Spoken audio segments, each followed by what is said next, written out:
Data protection and privacy teams are under more pressure than ever with new laws, AI oversight, data breaches, and the constant expectation to do more with fewer resources. That's why TrustArc built a modern privacy and data protection management platform powered by Arc Intelligence. It unifies your tools, automates the work that slows you down, and surfaces what matters most right when you need it. From guided quick actions to our intelligent assistant, Ask Arc, you get credible, contextual answers backed by expert research, not generic AI guesses. Finally, privacy that works the way privacy pros work. Learn how TrustArc helps teams move faster with confidence at trustarc.com/serious-privacy. That's trustarc.com/serious-privacy.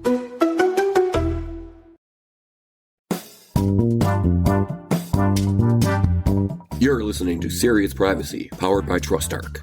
Here are your hosts, Dr. Kay Royal and Paul Breitbart.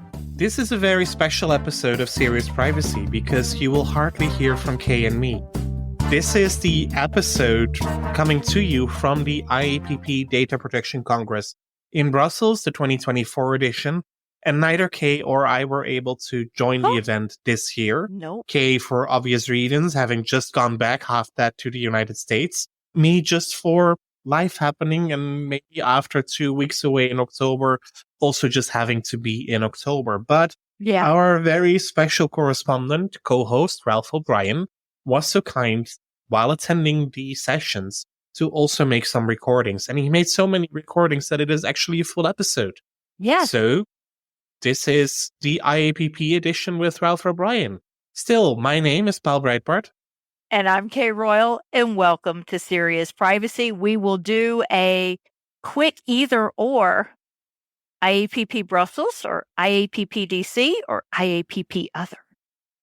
Well, for the foreseeable future, it will be IAPP Summit in Washington, D.C., because that one I have decided to attend in 2025.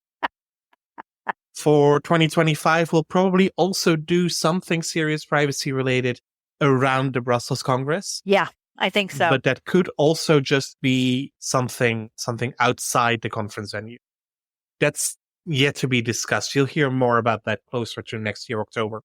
Well, beautiful. So with that, we're going to say... Whoa. You can't just let me make a choice in your unexpected question. You need to make a choice as well. I've always enjoyed the PSR more because it changes venues, even though it does go back to repeat cities time again. But I've always enjoyed it more because it was smaller and you could actually get into the sessions and see people. But now that they've changed or enlarged the format of the DC one, I really do enjoy the DC one, especially not to mention that's the one that you come over here to. So I get a chance to see you, but I've never been to Brussels. So can I put a third of a vote on each one? And I'd love to get to some of the other ones, the Australia, and they do them all over the Singapore world. one is really nice. Yes, I'd love to go to others too. So, there we go. 25% vote for each one. But the next one upcoming is DC. We'll have to see what Ron plans to do for the party to see if I'm bringing cosplay, and maybe I can talk you into doing a little too. Looking at the size of my suitcase, probably not, because I'll likely not come straight from The Hague. I'll buy something for him here. Trust me. I have to come up with new stickers too. All right. So, without further ado, Ralph O'Brien. Hello, Serious Privacy Nation. It's Ralph O'Brien here. Not so much an unexpected question today as an unexpected host, as I'm IAPP Brussels and, well, your good friends Kay and Paul are not.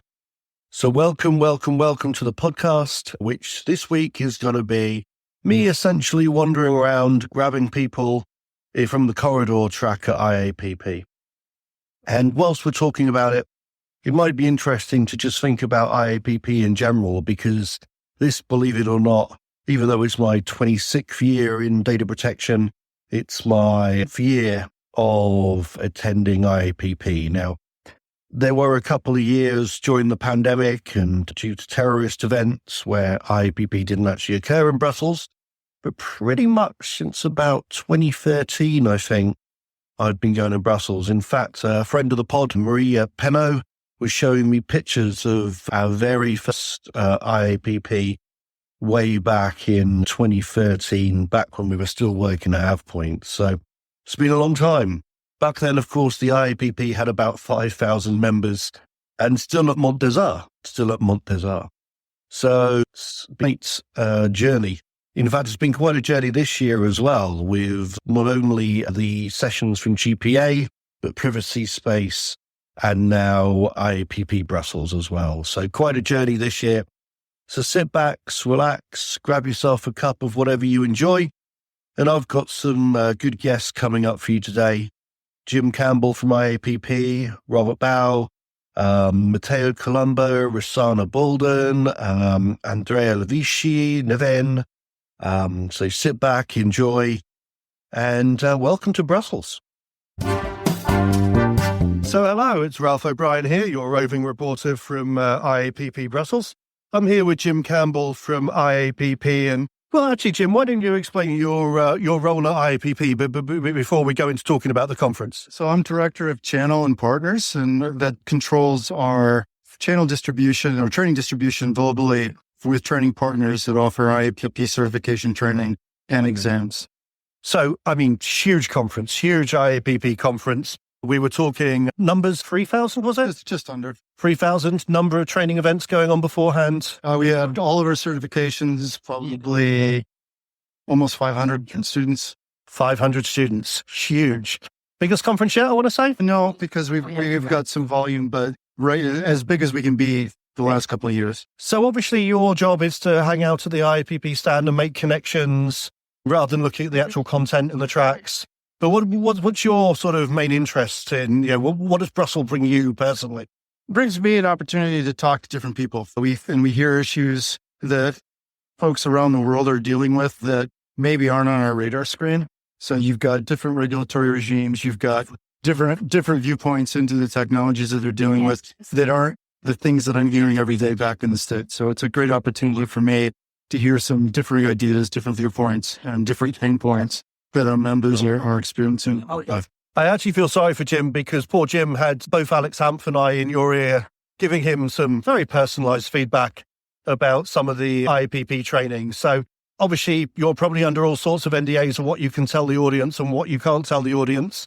But what should people be expecting from the IAPP over the next, and its training partners, of course, over, say the next 12 months when it comes to events, training, new things? So we've got the usual run of events. Our calendar is pretty well set. We're adding another AIGG in the United States for this year. So there'll be one in Europe, one in the US.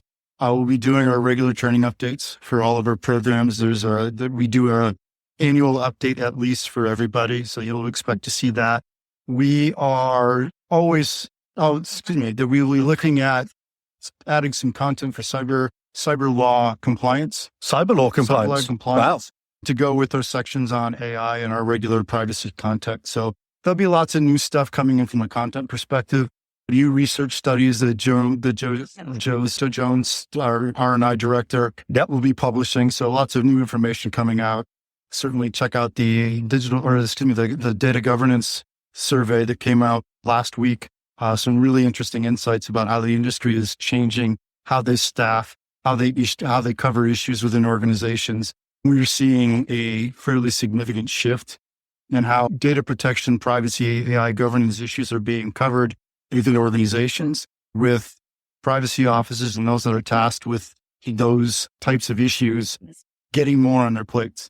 So what we'll do then is I'll make sure to dig out the data governance report, put the link in the podcast window for people to see, because that's become an annual piece of work for the IAPP. Yeah. And we added builds of this particular study builds on what we showed in the AI governance report that came out in the summer, and where we first started seeing some of the organizational shifts. This is now we've got some data that backs it up that it is actually happening what we expect and how companies are actually dealing with it on the ground rather than sort of a theory of how they think they're going to deal with it. So it's good stuff. And we'll continue to build on that. We see that there are going to be some fairly significant shifts for professionals in the field in the coming 6 to 12 months as they deal with things like the AI Act and emerging technologies and try to get ahead of the regulatory issues. Great. Jim, thank you so much for the IAPP perspective and have a great conference. Thank you so much. I appreciate it. Good morning and welcome to day 2 of the IAPP conference. I'm here with Matteo Colombo and Rosanna Balden from ASSO DPO. Yeah. And you're exhibiting this year, Matteo. I've known Matteo for years, Yeah. but you're exhibiting this year. Yes, with the Price the Swiss, a Switzerland company, because in Switzerland there is a new legislation by 1 year and a half. And so it is important for the companies to know new legislation. In Switzerland, there is a particular situation because for the public sector, we have 26 different legislation because every region, a legislation for public company, and then a legislation for private sector. So that's one legislation per canton, yeah? Yeah, for canton. Yes. And Rosanna, so is this your first IAPP or you've been lots of times or? Hi, Ralph. No, it's not the first time and it's not also the last time. I love so much to attend the IAPP. I've been here for several years, and this year is the first that I share my personal skills between ASSO-DPO, that is the association where I work with Matteo Colombo, so I'm the brand ambassador, and I am here in IAPP in order to understand what the legislation is going in order to share with our associated in Italy. And this year I am also the role of event manager for Privacy the Swiss, the new company of Matteo Colombo that it is held in Switzerland, in Lugano. So we wanted to promote our skills, our expertise, so we can work with the private sector, with public sector, and we can help company multinational in order to guide in the new world NCD legislation. So this is truly a multinational conference. You know, we're here and there's over 3,000 people here. Yeah. What are people telling you, Rosanna? What are you sort of hearing? What's the number one thing people are worried about or people are concerned about? I mean, obviously AI is a big topic for this year, but... Yes, they didn't tell us about AI because we are the only one company by Switzerland.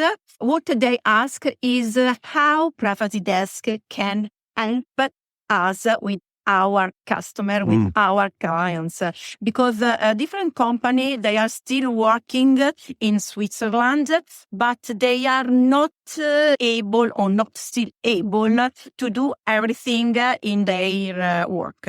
I think a lot of people focus on the GDPR and forget there's a whole load of other... Yeah.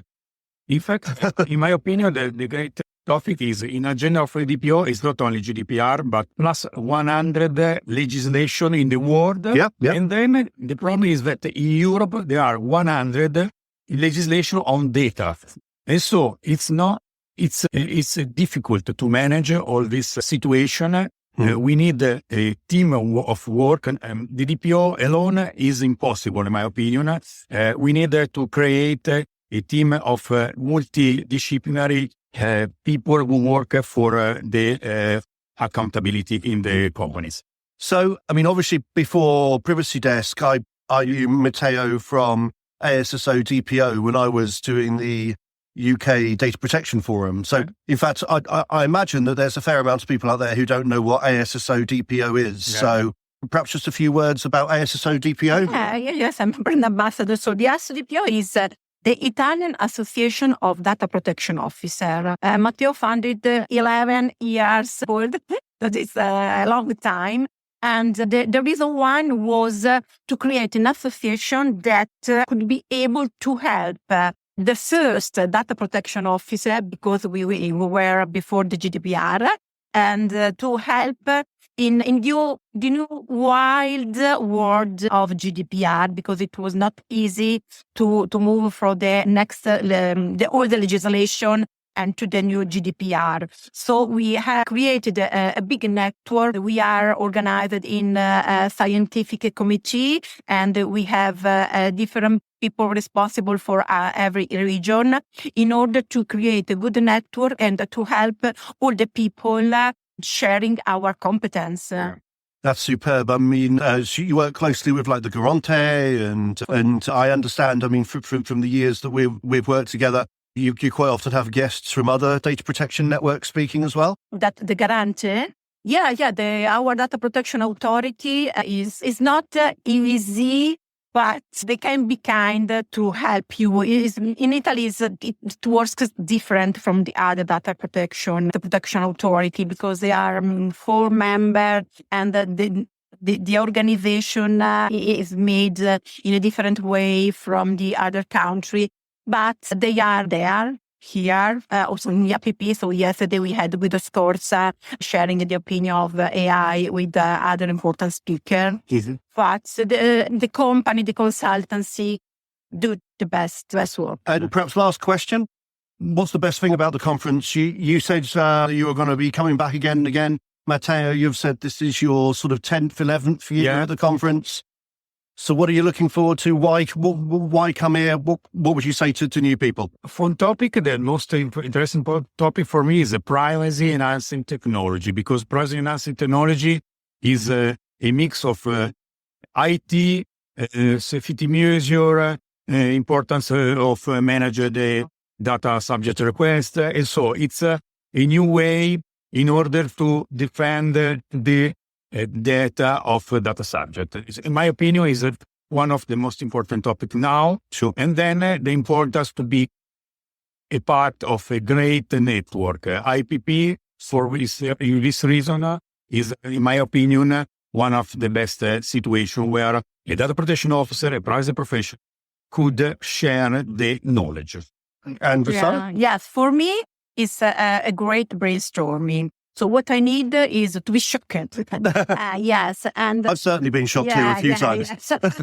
So I want to understand how the other organization did, and I wanted to understand the best practice in order to come back with all the awareness that I can, and then to be able to do the same, maybe in a different way, in Italy. Rossana, Matteo, thank you so much for your time. Thank you. Thank you. It's what. So welcome back to the IAPP Day 1. I'm here with Robert Bauer from Keepable, who is a first-time exhibitor at IAPP Brussels. That's right. So welcome to the podcast, Robert. Thank you very much.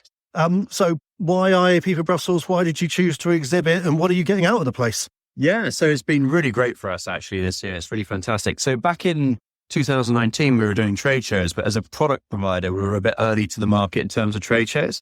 And then obviously lockdown came, so we were just pretty digital. We got a YouTube channel, we promoted all this and stuff and content. And then we thought, well, let's go back to trade shows. The market's all around for product. So we started doing trade shows, and they're pretty good. A lot of trade shows you go to, you have to say, do you work in privacy and all this sort of stuff. And one of the great things here is actually we did find a divorce lawyer here today, but actually everyone's in privacy. So you just say, hey, obviously because they've come here, their organizations are supporting them with tickets, travel, accommodation stuff. So they're serious about privacy. And so you're meeting people who, it's just talking about their program. It's so from that point of view, it's been a really good one. So that's the kind of the highlight for you, I guess, just getting to meet new people, expanding to new markets. It is because, we do really well when people see the software. For us, it's about filling top of pipeline. And so actually meeting people, getting them to see it a little bit, and then that works really well for us. So what are people coming to you with, as sort of top problem, top concern, let's say, that they're finding in their sort of privacy programs? Funnily enough, it is still really about ROPA. It's still really about records and processing. Yeah, it's about, we're still getting quite a lot of people who are still on spreadsheets or, they've got some of these spreadsheets and SharePoint or what have you. There's quite a lot of people from other providers who sort of go, well, it doesn't quite work with the workflow, but it's still all about ROPA and getting that efficiency and simplicity to make it actually usable. We get a little bit on transfers, a little bit on rights and breaches, but really it's mostly still about ROPA. That's fascinating. I guess the longer we do this, and I've been doing this since the late 90s now, but it's still the basics, right? Yeah. It's still the basics. It is. And I think partly that's about, so as I was mentioned in 2019, when we went to trade shows, I don't think the market was there really. And also people were going, I always say people were asking, do you have something that freezes water, roasts the chicken, does toast, all in one thing? You know what I mean? And so, no, that's not the way it works. And I think now people have, the market's matured on the customer side and they know the sort of things that are out there.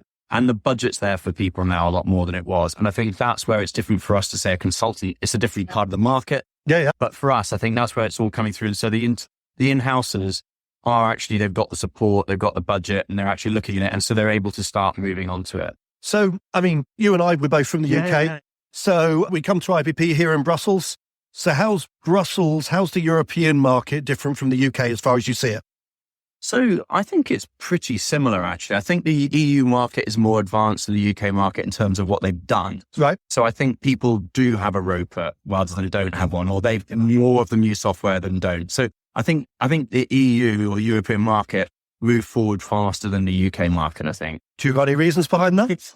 I wouldn't like to venture an answer. Yeah, the reason that I would say there was also uncertainty doesn't help. And we've had a large period of uncertainty in the UK. True. And I think that's now settling down, and we're seeing that as well in the GDP results through the UK, for example, this year. No, that's really fascinating to hear, actually. And so, I mean, this is day one. You've obviously got day two coming. Are you attending the party and the social events, or are you just here to exhibit? We will attend anywhere we're invited. Opening of a paper bag will be there. Thank you very much for your time, Robert. Much appreciated. Cheers, Ralph. Well, welcome back to day two. It's your old pal Ralph O'Brien here with Andrea Levici of Privacy Craft. Morning, Andrea. Morning, Ralph. How are you today? How's day two treating you? Quite well, I would say. It's still a very big crowd as far as I can tell. Pretty crowded, actually very crowded. But I got to see, I guess, much like you, so many people, so many old and new friends, catch up with people. I mean, how many times is this for you, I guess? Good question. 7? 7, yeah, I'd say roughly about the same. I think the only ones I've missed so far are during the pandemic, Right. and there was a year when it was cancelled. Yeah, but, exactly. yeah, but so, I mean, for those people that don't know Andrea, obviously formerly Volvo. Yeah, and and formerly Boeing. formerly Boeing, of course. And now essentially running your own consultancy. Exactly. And also we've yet to actually teach together at Maastricht, haven't we? Right, exactly. Yeah, we've yet to actually teach together at Maastricht. So what brings you back to IPP? What kind of keeps you coming every year then? Well, I'm still the geek that wants to learn new things. So that's always my main driver and why I keep on paying insane amounts of money. We'll keep that in. Exactly. But also it doesn't hurt that I get to meet lovely people such as yourself and everyone else that we've met also together and separately. And I think that's really lovely. And I enjoy it every single time. Yeah, I was actually saying I kind of come here less for the actual scheduled and more for the corridor track. Right. Yeah. I've heard that before. I am still coming mainly for the actual conference, so I still have quite high expectations from the events that I pay money to go attend. Sure. However, the corridor track it's definitely its own thing. So you've been to a few more sessions than me. So what's been your highlight then? Well, definitely the AI Act and the AI governance in general is getting quite a lot of attention, I would say. Maybe too much, as you ask, because I would agree. this is not really an AI conference. There is actually one planned for May 2025 by the IAPP in Dublin. So I'm wondering there's more to life than AI. So I would have loved to see also more variation. Now, of course, there is variation. I shouldn't really complain. There are more than 5 or even 6 panels, 6 things going on in parallel. It's actually really hard to choose. Yeah, I would agree. Yeah. So, yeah. And actually, I found some of them really hard to get into as well. So you've got to turn up early. I've been here in the streaming area, just browsing through different sessions at the same time, trying to pick the best because it's many times easier. The rooms get very crowded very quickly. So, yeah. That's fair enough. And have you attended any of the events around the conference as well? I mean, I was lucky enough to attend the Women in AI Governance and the LGBT party last night, or have you been keeping a low profile?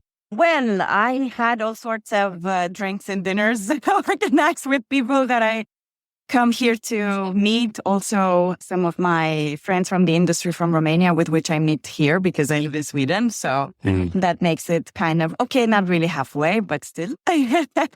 So I did go to the drinks organized by Taylor Wessing yesterday. So that was that. So you mentioned sort of beginnings in Romania and spending majority of your time in Sweden. Yeah. So what proportion of your client base now is kind of Swedish? What's Romanian? What's international? How does your work kind of structure It's itself? very international. I'm not tied to Sweden. I'm not tied to Romania. Actually, I would say my biggest exposure is to the US. Yeah. Okay. So that's interesting because I'm like you. I'm a one person, and so we kind of have to remain abreast of what's going on in the US, what's Exactly. going on in the UK, what's going on in Exactly. the EU. If you're like me, you'll find it extremely difficult. How do you do it? How do I do it? I don't sleep much. Plenty of reading. I think that's the first point. But how do I do it? I geek over things. I like to study and I like to read a lot. So I guess that still keeps me going even after more years than I can count already in this profession. So it is difficult. I actually do see it, and not just in myself. At the end of this year, a lot of exhaustion, a lot of people being tired and like, maybe we should slow it down a bit. A lot of discussions around what are we doing with our lives. Yeah. Work-life balance is hard. I mean, we saw each other at GPA as well. Right. That was in Jersey a couple of weeks ago. As I've had privacy space in between that and Brussels. And in between these conferences, I've actually got to find time to actually do the work. Right, exactly. And that tends to not be tenable at some point, right? Yeah, I agree. Work-life balance is so important. So, okay. One last question. Let's jump to the personal before we finish. What do you do when you're not data protectioning? This will sound weird, but I love to cook and I love to eat. Too right. So I really enjoy that. I actually procrastinate work by cooking. Sometimes when I just want to push things to like the very last minute, what I do is I will bake. We've often said that we should actually do a serious privacy baking show because several Count times. me in. Yeah. So I do that. And when I don't do that, I really go for long hikes. I am fortunate enough to live in an area with a lot of nature, very close to a nature reserve, like it's just walking distance. So I do that. I think I've been there and walked exactly the same trails hundreds of times by now, but it's still like, I know I can count on 5-6 hours of just mental bliss. Good for you. There you go. Notes on how to take care of yourself as well as data protection. Thank you for your time, Andrea. Much appreciated. Very, very appreciated here as well. Thank you. Enjoy the rest of the show. You too. So that about wraps Brussels for another year. What a crazy, crazy show. Not only the show itself, but I was going to try and track down Emerald to Lou Goggins and as well, because attended the Women in AI Governance event on the night before. Beautiful event. And myself, Alex Hampf and Jules Polensky was there, and not Women in AI Governance, but certainly there to try and amplify and support those voices and act as allies. So congratulations to Emerald and Shoshana for a great kickoff to IAPP Brussels, and perhaps a big shout out to Run to Jesus as well for the first Transcend sponsored LGBTQ plus party on the Wednesday night. A lack of an IAPP party this year due to a number of reasons, probably best not discussed on the podcast. But the LGBT plus party was definitely worth a visit as well. I probably reserve to talk about my favourite highlight of the conference, which, apart from the corridor track, meeting all the wonderful people out there, was probably the session, the closing keynote actually, by Anu Bradford, talking about technology regulation models, the US exporting their apps, the Chinese exporting their infrastructure, and the EU exporting their regulation, which I thought was a really interesting way of sort of talking about the superpowers dominating the world from a technology perspective. But that's all from me. That's all from IAPP. As ever, you can find us all on the normal social media channels, wherever you get your podcasts from. In fact, there's been a little bit of an exit, and now you can, in addition to the normal social media, find me at IGR O'Brien at bsky.social, K at heartofprivacy.bsky.social. And actually, Paul Brybarth has done something rather clever, and his is europaulb.seriousprivacy.eu on that same platform. So I guess we'll all be moving to the Serious Privacy domain name pretty soon. Until then, it's bye from me and bye from me. Bye, y'all. That was Serious Privacy.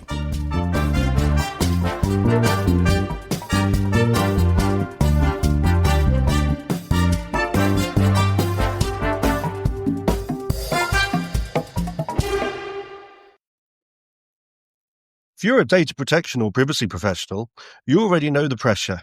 Non-stop regulatory change, AI oversight, internal demands, and the expectation to somehow stay ahead of it all. And the old patchwork of tools just isn't cutting it anymore. No. That's why TrustArc created a modern privacy management platform powered by Arc Intelligence. The TrustArc platform brings your workflows, evidence, research, tasks, and applications all together in one unified and intelligent workspace so you don't waste time digging, clicking, or context switching. With Ask Arc, your privacy assistant, you can ask plain language questions about laws, jurisdictions, or even your own program data and get credible, cited answers based on NIMBY research and more than 1,000 global laws. It's explainable, transparent, and purpose-built for data protection and privacy. So if you need to add a vendor, create a cookie banner, or start an assessment, quick actions take formally complex tasks, turn them into bite-sized guided workflows to save you time. It's a platform that thinks like you, works like you, and helps you move faster with confidence, whether you're a seasoned DPO or you're just getting started. See how modern privacy gets done. Explore Arc at trustarc.com/serious-privacy. That's trustarc.com/serious-privacy.